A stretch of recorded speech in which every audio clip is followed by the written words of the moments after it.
Engineering YouTube channel. आजच्या व्हिडिओमध्ये आपण BSc 2024 पॅटर्न या पॅटर्नचा आपण जो अप्लाइड थर्मोडायनामिक्स म्हणजेच AP हा सब्जेक्ट आहे.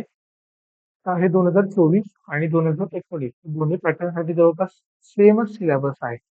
तर युनिट जे आहेत ते 2024 साठी 1 to 5 that is 5 unit total आणि फॉर द 2019 साठी 1 to 6 युनिट. ओके. तर हा मी टोटली सिलेबस बेस्ड ऑन 2024 वर बनवतोय. 2019 पॅटर्नची मुलं असतील तर तुम्ही सुद्धा हे रेफर करू शकता. का तर कंटेंट आणि सिलेबस जवळपास त्या सगळं तुमचा सेमच आहे. ओके. त्याच्यामध्ये तुम्हाला काय काय अभ्यास करायचा आहे, काय आहे ते क्वेश्चन जे पेपरमध्ये विचारलं जातं, ते तुम्हाला मी आजच्या व्हिडिओमध्ये सांगणार आहे. ओके. तर ह्यामध्ये जो अप्लाइड थर्मोडायनामिक्स याला टोटल 3 क्रेडिट्स आहे फॉर द बोथ. जे ज्यांना प्रॅक्टिकल आहे 2019 पॅटर्न साठी तर तुम्हाला एक प्लस क्रेडिट आहे म्हणजे टोटल 4 क्रेडिट आहे 2019 पॅटर्न आणि जे 2024 आहे तुम्हाला फक्त 3 क्रेडिट आहेत. ओके. त्याच्यासाठी कुठल्याही पर्यंत प्रॅक्टिकल नाही आहे, डायरेक्ट एंड सेमिस्टर आहे 70 मार्काला. ओके. तर बघूयात आपण पहिल्यांदा युनिट नंबर 1. ओके. तर फर्स्ट युनिट नंबर 1 त्यानंतर युनिट नंबर 2 आपण सगळे डिटेलमध्ये बघूयात. ओके. पहिला आहे unit number 1, not like these two. Okay. This is the unit number 1. So unit number 1 का आपला IC engine, cycles and the combustion. Okay. So this is the totally easy unit for compared to the others. Okay. तर यामध्ये theoretical question काय आहे, पहिल्यांदा difference काय करायचं तुम्हाला IC आणि CI इंजिन मध्ये काय डिफरन्स आहे तो. ओके. त्यानंतर air standard cycle, fuel cycle and the actual cycle. 3 टाईपचे जे काही सायकल्स आहेत त्याचे डिफरन्स आपल्याला करायचे. त्याच्यामध्ये काय कंडिशन असते, याची काय असते, कुठल्या प्रकारचं केलं जातं, कंपॅरिझन किंवा डिफरन्स फॉर्म मध्ये करू शकता. बट हेच तुम्हाला इन डिटेल एक्सप्लेन करायला सुद्धा विचारलं जाऊ शकतं. त्यावेळेस तुम्हाला काय करायचं, तो पॅराग्राफ टाइप्स किंवा पॉईंट टाइप तुम्हाला ते एक्सप्लेन करायचं. ओके. बट डिफरंट फॉर्म मध्ये जर का तुम्ही केला तर तुम्हाला स्टडी करायला इझी जाईल. तर हा विचारला तर मी फक्त ह्याचेच पॉईंट लिहिल ना, हा विचारला तर ह्याचे पॉईंट लिहिल. सो स्टडी करताना स्मार्ट स्टडी करा, नॉट तर लाईक की हार्ड वर्क केल्यानंतर ना तुम्ही सक्सेस भेटेल, तसं काही नाही. तुम्ही इंजिनियर आहात, तुम्ही स्मार्ट स्टडी करा जेणेकरून तुमचं जे काही असेल कमी टाइम मध्ये तुम्ही जास्तीत जास्त सिलेबस कसं कव्हर करू शकता आणि ते बघा. ओके. त्यानंतर सेकंड आहे तुमचं, त्यानंतर ड्रॉ वॉल टायपिंग डायग्राम. आता वॉल टायपिंग डायग्राम SI आणि CI साठी 2 आहे. त्याच्यामध्ये ऍक्च्युअल पण आहे आणि एक रिअल पण आहे. ओके. रिअल आणि ऍक्च्युअल दोन्ही सुद्धा करून ठेवा. मोस्टली नाही का रिअलच विचारलं जातं, का तर ते कॉम्प्लेक्स आहे, त्याच्यामध्ये जे काही अँगल्स आहेत ते तुम्हाला फाइंड आउट करावे लागतात.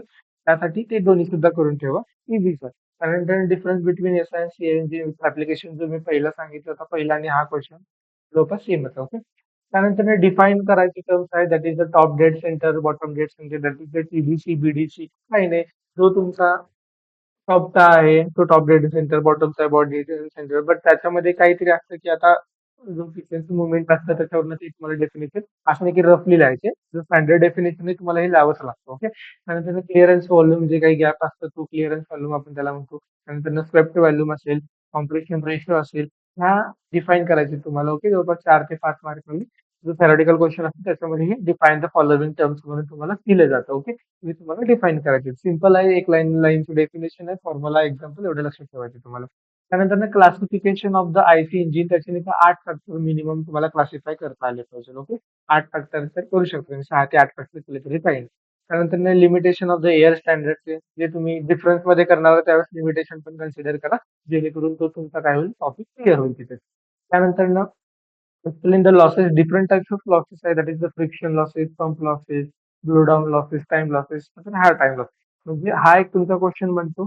नंतर हा एक सेकंड क्वेश्चन बनतो, हा एक थर्ड क्वेश्चन, हा फोर्थ क्वेश्चन, त्यानंतर हा एक फिफ्थ क्वेश्चन, हा एक सिक्स क्वेश्चन आणि हा सेव्हन्थ क्वेश्चन. हा तर डबलच झालेला आहे. म्हणजे टोटल युनिट नंबर 1 जो आहे तुमचा, that is the IC engine and cycle, याच्यामध्ये जवळपास तुम्हाला 7 IMP क्वेश्चन दिलेले आहेत. ओके.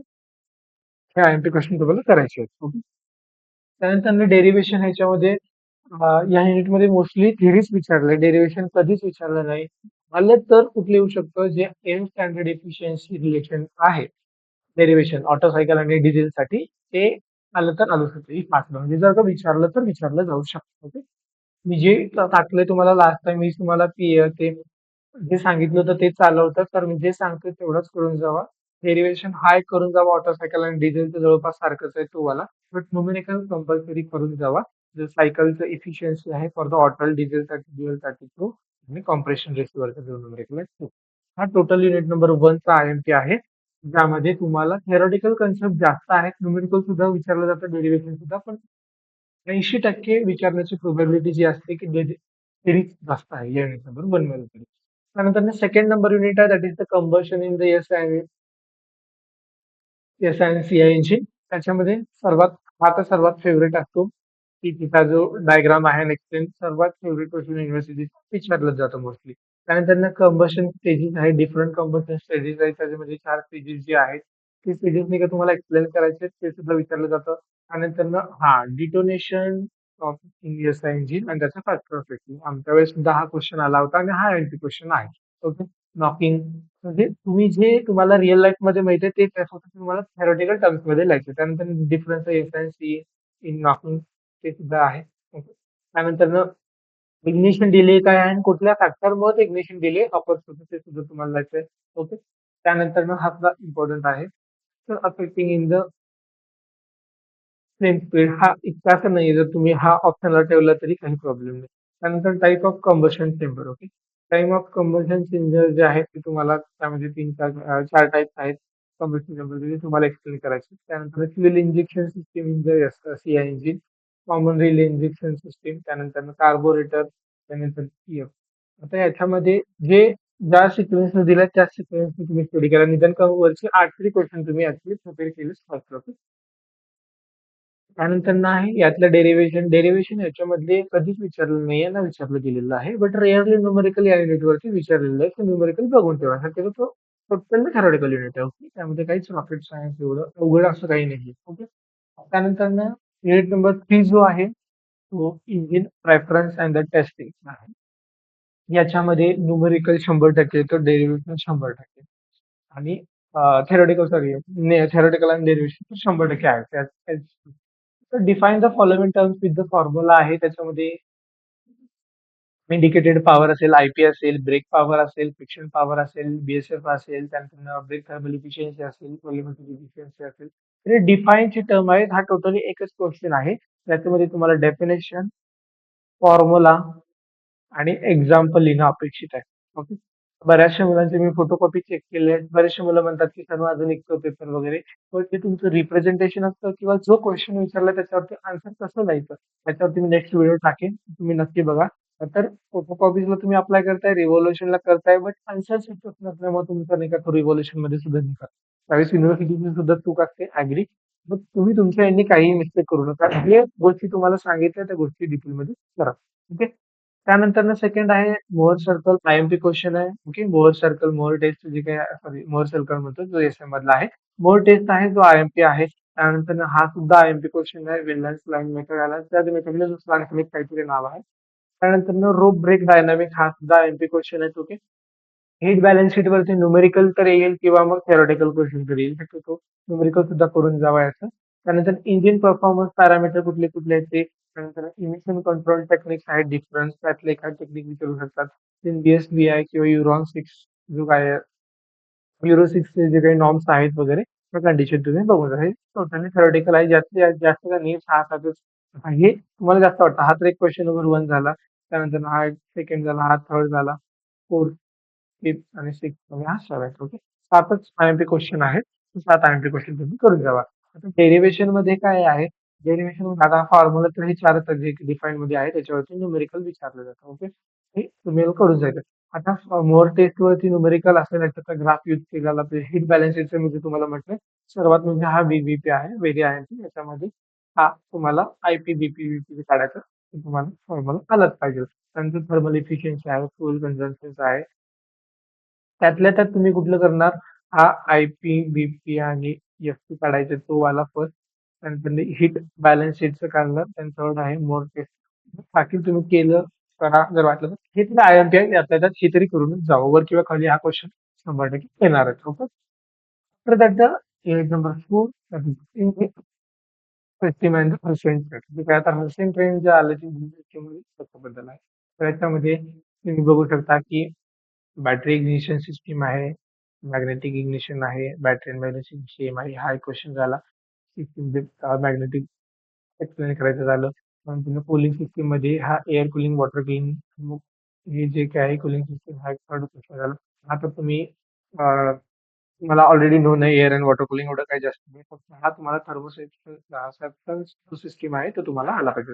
लुब्रिकेशन सिस्टीम म्हणजे वेट अँड ड्राय हा सुद्धा IMP आहे. ओके. हा चौथा क्वेश्चन झाला. वेट अँड ड्राय किंवा डिफरन्स विचारतील किंवा explain wet with the diagram, dry with diagram असं म्हणतील. ओके. हा तुम्ही डिफरन्स मध्येच करा. हा क्वेश्चन सुद्धा डिफरन्स मध्ये करा आणि हा सुद्धा डिफरन्स मध्ये करा.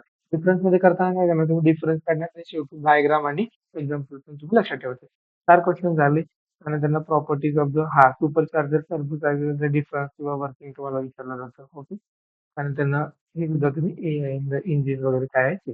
ओके. त्यातल्या त्यात कुठलं करणार तुम्ही? जो मी पहिलं सांगितलं 1, 2, 3, 4 आणि हा तिथे तुम्हाला 100% 5 क्वेश्चन करायचे.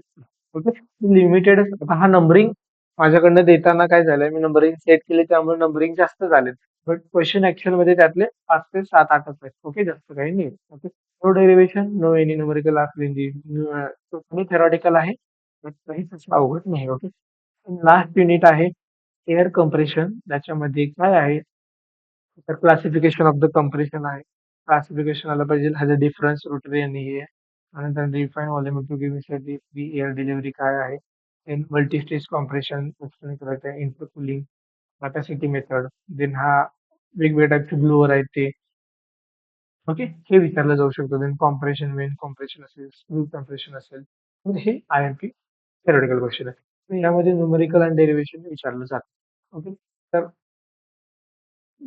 सिंगल स्टेजच्या कॉम्प्रेशनसाठी, मल्टी स्टेजसाठी, देन इंटरमिजिएटसाठी, व्हॉल्युमेट्रिकसाठी हे काही डेरिव्हेशन आहेत. तुम्ही प्रिव्हियस क्वेश्चन रिक्वेस्ट करा जर असतील तर हे मला तर त्यातल्या त्यात IMP वाढतात म्हणून मी तुम्हाला दिलंय. जर वेळ असेल तर हे सुद्धा करा तुम्ही. न्यूमेरिकल तुम्हाला याच्यावरती 100% करायला आहे. शक्यतो तर जे एफिशियन्सी किंवा सिंगल स्टेज आणि मल्टी स्टेजसाठी आहे त्याच्यावरती. ऑलरेडी आपल्या युट्यूबवरती काही न्यूमेरिकल वगैरे काही IMP क्वेश्चन या सिलेबसचे आहेत. तर तुम्ही एकदा चेक करून घ्या. ओके. हे टोटली आहेत आपले युनिट नंबर 1, 2, 3, 4, 5 युनिटचे IMP क्वेश्चन. ओके. तर हे तरी तुम्हाला एवढे करायचे. ओके. व्हिडिओ आवडला तर लाईक, शेअर आणि सबस्क्राईब करा. आणखी कुठल्या विषयाचे IMP क्वेश्चन किंवा तुम्हाला आणखी काही एक्सप्लेनेशन पाहिजे असेल तर कमेंट सेक्शन किंवा DM करून सांगा. आणि जास्तीत जास्त तुमच्या फ्रेंड्सला तुमच्या कॉलेजच्या ग्रुपमध्ये फ्रेंड्स ग्रुपला किंवा तुमच्या फ्रेंड्सला शेअर करा.